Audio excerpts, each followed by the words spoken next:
नमस्कार, मी हनुमान फिराजी कांबळे. आपण पाहत आहात लोकसेवक न्यूज.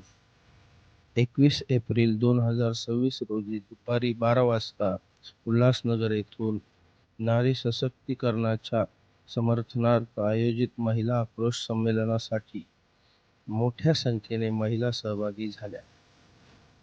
उल्हासनगर प्रभाग क्रमांक 20 मधून स्थानिक नगरसेविका सौ सुनीता विलास काकडे, सौ ललिता प्रधान पाटील तसेच प्रधान धर्माजी पाटील यांच्या नेतृत्वाखाली भारतीय जनता पार्टीच्या वतीने महिलांनी वरळी येथे आयोजित मोर्चासाठी प्रस्थान केले.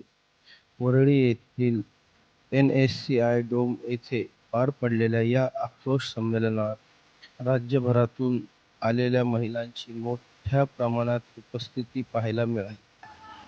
यावेळी महाराष्ट्र महिला अध्यक्ष चित्रा वाघ आणि मुंबईच्या महापौर रितू तावडे यांनी महिलांना मार्गदर्शन केले.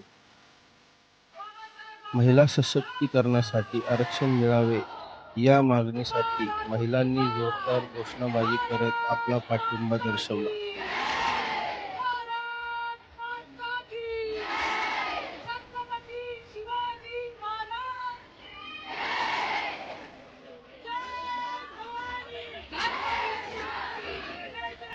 धर्मवीर संभाजी महाराज की जय जय जय जय जय शिवाजी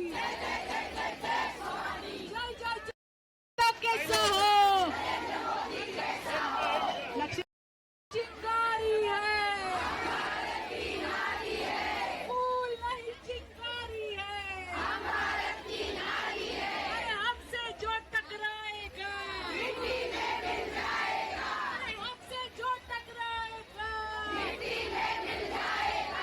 कांग्रेस वाले होश में आओ अरे उबाठा वाले होश में आओ पवार साहब की राष्ट्रवादी होश में आओ अरे तुतारी वालों होश में आओ अरे तुतारी वालों होश में आओ अरे मशाल वाले होश में आओ नारी शक्ति का ये अपमान आपल्यासोबत आहेत उल्हासनगर 5 प्रभाग क्रमांक 20च्या नगरसेविका सौ सुनीता विलास काकडे. आपण त्यांच्याशी संवाद साधूया. आजचा मुख्य मोर्चाचा उद्देश काय आहे?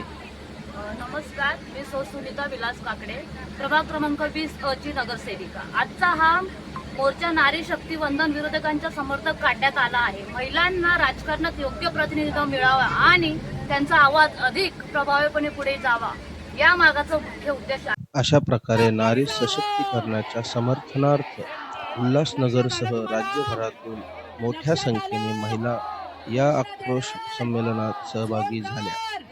महिला सशक्तीकरणासाठी आरक्षण मिळावे या मागणीसाठी महिलांनी एकजुटीने आपला आवाज बुलंद केला. कॅमेरामॅन श्रीकांत पठारेसोबत हनुमान कांबळे, NSCI डोम वरळी, मुंबई येथून लोकसेवक न्यूज.